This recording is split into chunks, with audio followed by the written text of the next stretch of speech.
When I think this might be one of the most important videos I ever make. I think a line in the sand was definitively drawn yesterday when that gremlin, petulant child, entitled heathen Zelensky came into our hallowed grounds of the Oval Office and blatantly attacked JD Vance, and then Trump defended him, and then he starts interrupting and attacking Trump in front of the whole world, showing undeniable disrespect to the president, the vice president, to America after we've given him hundreds of billions of dollars while Americans could barely survive the bare necessities and the cost of living. You come into our house and act like that. I want to share this really quickly, and then I'm going to talk about Marco Rubio, Secretary of State, going on CNN, absolutely breaking it down very succinctly in front of Caitlin Collins, the CNN hack, as well as footage. I've got exclusive footage from what's really going on in Ukraine and a whole lot more. You don't want to go anywhere. I want to share this really quickly. This is Deputy Chief of Staff Stephen Miller. We've talked about him a lot on our channel. I think this is going to set the tone for what I'm about to share with you. This is Stephen Miller, who I love, and we all have talked about, and he's schooled a lot of these radical, extreme, anti-American hack journalists and pundits who claim to be objective. He says in an X post, "You'll learn a lot today by seeing which politicians are standing with America and which are standing with another country." Like I said, a line was drawn in the sand, and I'm going to share with you. I don't ever want you to forget them. I want you to tattoo them in your consciousness, because this to me speaks volumes about the enemies within, about people who claim to be Americans, fight for America, and they side with a gremlin, petulant toddler throwing a tantrum in our Oval Office in the most disrespectful manner ever imagined. And they're actually siding with him. So pretty much all of Europe yesterday, including Australia, including New Zealand. Now, I'm not talking about the people, because the people, much like the people of the United States, we have a lot of people who watch from Canada. You can see Justin Trudeau there saying Russia illegally, unjustifiably invaded Ukraine, et cetera, et cetera. I'm not going to go through each one, but it became very, very clear that there was a coordinated effort across Europe, even France's Macron, but some notables, obviously, pretty much all of Europe. And Zelensky himself, I don't know if it was him or somebody, his staff, going through every single one of these world leaders who said, be brave, be strong, we stand with Ukraine, we stand with Ukraine, even though they're paying an absolute pittance, less than 2% of their GDP. Remember this, my fellow Americans, my fellow global citizens. They're paying less than 2% of their GDP. All of these countries, while the United States is footing the entire bill of supporting Ukraine, weapons, resources, intelligence, advancements in military technology, et cetera, et cetera. There's no way in a billion years Ukraine would survive without our aid, because we're pretty much supplying 90% of it, if not more. And these guys have the audacity, after that gremlin, petulant little mook disrespected Vice President Vance and blatantly attacked and disrespected President Trump, they have the nerve to side with Zelensky.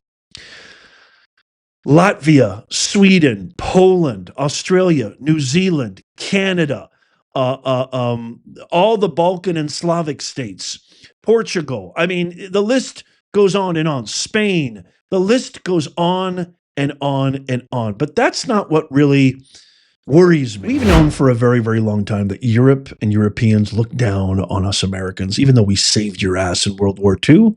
And you know what? I don't even have a problem with it. I love Europe. I love the culture. I know you guys have been around for thousands and thousands of years.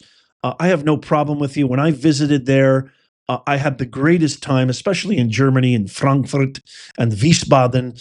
I had some amazing memories in Belgium, in London, Piccadilly Circus. I mean, I have no problem, okay? I have absolutely no problem with you guys, but this entitlement, this sense of superiority, this smug condescension, we're done. Okay, we're done.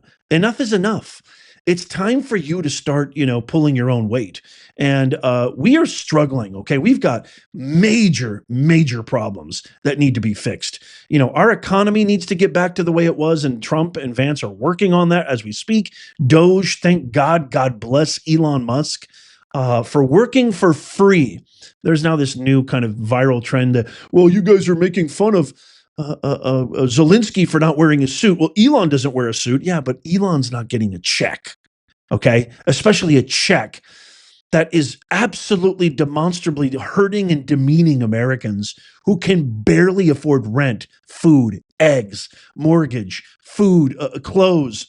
I mean, they barely can sustain themselves. The bare necessities, cost of living. Elon Musk is not getting a check. Okay. Zelensky is. And so, now's the time. We've got problems. We've got a fentanyl crisis, hundreds of thousands of Americans dying every year because of Chinese, Middle Eastern terrorists. We have literally been at war in the Middle East for a quarter of a century. Enough is enough. You need to start pulling your own weight. And so for you to take sides with Zelensky after everything we've done for you, after everything we've done for NATO, and by the way, before you start saying, oh, you side with Putin, you love with Putin, I don't side with Putin. I know Putin is a tyrannical dictator. Putin has been president for God knows 40, 50 years. And I know it's not quite that long, but a long time, a couple of decades, if not more. I'm not saying that. But what I'm saying is that what's happening right now in Ukraine, he had every opportunity. Zelensky had every single opportunity. I'm going to show you the clip of Secretary of State Marco Rubio confirming this in just a second. And for him to come into our Oval Office and act like that, and you support that, and you give him praise, it's all over.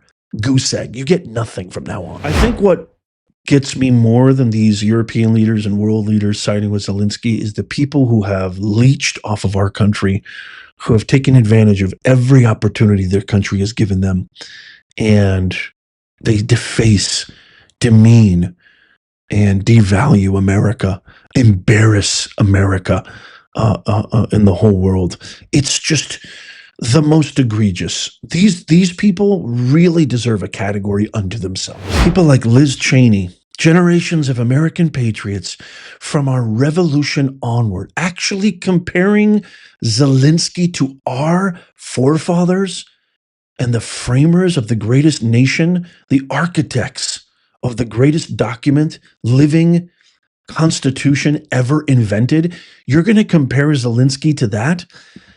She says, our revolution onward have fought for the principles Zelensky is risking his life to defend. But today, Donald Trump and J.D. Vance attacked Zelensky and pressured him to surrender the freedom of his people. I mean, this is like insanity. Again, if you don't really get the full context, I'll encourage you at the end of this video to go watch my in-depth analysis leading up to the moment where things went absolutely chaotic in that meeting. It will make all the sense and explain everything. 1, 2, 3, very simple and very, very verifiable. This guy right here, I mean, I think this guy, Adam Kinzinger, my goodness, look at his profile, Slava Ukraini. This guy is an absolute travesty. He posted, and that's all he does. I mean, the guy has, I don't know what he does besides go on, hate-filled tirades. This guy probably has TDS worse than anybody I've ever known. He says Zelensky made Trump look like a bitch. Shame on you, Adam. I don't know what has created this unbelievable, undeniable, feckless, brainless, spineless way of looking at things. You are not American. You are so anti-American. And this is truly, truly pathetic for you to post something like this. Absolutely so foul in every manner speakable to defend that little impotent man who disrespected our president and vice president in full view of the entire world. I can't believe you. Look at this absolute lunkhead right here, Ana Navarro Cardenas, who claims she is a full-fledged American, proud of America. This is what she posted yesterday. Don't ever forget these people. She's one of the co-hosts of The Spew. She posts a huge post saying, I stand with Ukraine. Don't ever forget these people, my fellow Americans, my fellow global citizens. These people are nothing short of treasonous traitors living amongst us, enemies within. We've got also like Ghetto Crockett has said something. This one takes the cake, though. Congressman Alejandro Frost. He got so much backlash that he deleted this post on Twitter, on X, saying, this is absolutely disgusting. I mean, this guy's one of the biggest embarrassments to ever enter politics and political history. This is absolutely disgusting. A weak and pathetic president of the United States and a spineless VP yelling at a foreign leader who is actively fighting off Putin and communist Russia. Now, you know how communist Russia is highlighted? You know why it's highlighted? Because there is no more communist Russia, you momo. He got so much backlash that he deleted this post and tried to save face and posted something else. But the beautiful thing is the internet is forever. You're a giant mook and you're a giant embarrassment. You should resign effective immediately. Signed, America. I mean, if you've been on this channel for a long time, this one right here just takes the cake. I mean, this is exactly why I can't stand LeBron James, who kneels during the national anthem. In one clip, didn't even stand up for the national anthem. You've got probably one of the luckiest guys ever on planet Earth, Ben Stiller. This guy has zero talent, zero skills, who has leached off of our country, enjoyed every opportunity, every advantage to the fullest extent, made hundreds of millions, if not more, off of his crappy films, has the audacity to post the Ukrainian flag. This guy, everybody watching this, you should tell all your friends, all your neighbors to never. You want to talk about an actual real boycott? Everybody should boycott Ben Stiller films, anything he produces, anything I believe he produces Severance, which is gaining a lot of popularity on Apple Plus. This guy is a absolute abomination. Posting a Ukrainian flag. It's literally akin to treason. It's the same thing as all those ridiculous hypocrites waving those Ukrainian flags in the hallowed halls of Congress. I mean, this is preposterous, and it makes me absolutely livid. It's the same thing with all of these entitled, completely condescending, smug, superiority complex A-list celebrities and athletes. They just look down their nose at us and they don't give back an inch. They don't give back anything to the country that gave them everything. And then speaking of TDS lunatics, Keith Olbermann posts, I'd like to apologize to President Zelensky and the people of Ukraine on behalf of the people of the United States of America. Hey, Keith, you don't speak for me and you don't speak for any American out there. Your mental capacity is completely deplete of any intelligent thought. I highly advise you to seek professional help. Another guy, this is yet another guy who has benefited in every way imaginable off of the opportunities, the freedoms that people have sacrificed for. And this is how he returns the favor. Make it make sense. I can't wait to get your thoughts in the comments. I want to share with you a clip of Senate Secretary of State Marco Rubio on CNN speaking to this very fact that Zelensky, not only did he disrespect the president and the vice president, but he's basically sabotaged this deal for a long time. Explain very clearly what our plan is here, which is we want to get the Russians to a negotiating table. We want to explore whether peace is possible. They understand this. They also understand that this agreement that was supposed to be signed today was supposed to be an agreement that binds America economically to Ukraine, which to me, as I've explained, and I think the president alluded to today, is a security guarantee in its own way, because we're involved. It's now us. It's our interests. That was all explained. That was all understood. And nonetheless, for the last 10 days, in every engagement we've had with the Ukrainians, there's been complications in getting that point across, including the public statements that President Zelensky has made. But they insisted on coming to D.C. This agreement could have been signed 5 days ago, but they insisted on coming to Washington. And there was and should have been a very clear understanding. Don't come here and create a such scenario where you're going to start lecturing us about how diplomacy isn't going to work. President Zelensky took it in that direction, and it ended in a predictable outcome as a result. It's unfortunate. That wasn't supposed to be this way, but that's the path he chose. And I think, frankly, sends his country backwards in regards to achieving peace, which is what President Trump wants at the end of the day, is for this war to end. He's been as consistent as anyone can be about what his objective is here. Secretary of State Marco Rubio stating very bluntly and clearly, this could have been signed 5 days ago. What was the point of coming here and creating this kind of chaos if you had no intention of reaching an agreement and signing the mineral deal? It just doesn't make any sense. Now, I'm going to say this very clearly and distinctly because it's not verifiable and it hasn't been proven yet. But there are a lot of talks, rumors swirling, allegedly, that people like Alexander Vindman, Susan Rice, former Secretary of State Anthony Blinken, and others have violated the Logan's Act in potentially preventing Zelensky from dealing with Trump. Which is very, very serious. I mean, extremely serious allegations. Richard Grenell, has posted a couple of things on X. Again, this is all alleged. I can't go full blown into this story. My gut tells me it has a lot of legs, but I can't say it in a confirmed, convicted fashion without verifying it and having absolute confirmation and proof. And so until I get that, my gut tells me it's true, but until I get that, I won't be able to really say it's verifiable. But when I do, stick around because it's going to be huge. That if that has any truth to it, it will be the biggest scandal in, a long, long time. It's very, very serious to violate the Logan's Act. Now, I want to share with you, this is why we don't see any footage anymore from Ukraine. This is actual surveillance footage. I'm going to give you a trigger warning. This is a very graphic video, but you will see Ukrainian military recruiters literally dragging a young man into a car, leaving his dog on the side of the road, forcing him to join a forever war where there are no winners. Watch this.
You guys know how much I love dogs. I would be nowhere without my dog Blue. I love my dog Blue so much. That just makes me so sad. But my fellow Americans and global citizens, you're not going to see this anywhere else.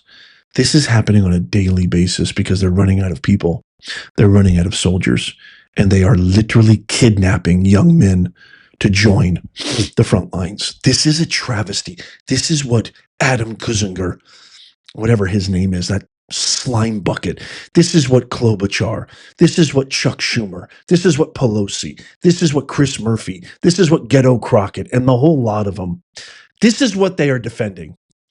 This is what they choose. This is the line in the sand that has been drawn. And they're picking the evil side. They're not picking America. They're not picking America first, which is what we all voted for. And by the way, statistics have shown and proven unequivocally Americans are sick and tired of this Ukraine war. They're sick and tired of us supporting them in this very proxy, pussified way, which is what we've been doing, okay? The statistics show the majority of Americans, the majority are for the ending of this. It could have ended yesterday. They could have signed a deal. Trump said we could have had a ceasefire. We could end this thing faster than, anybody could have expected. But he is not cooperating. And you have to ask yourself, why?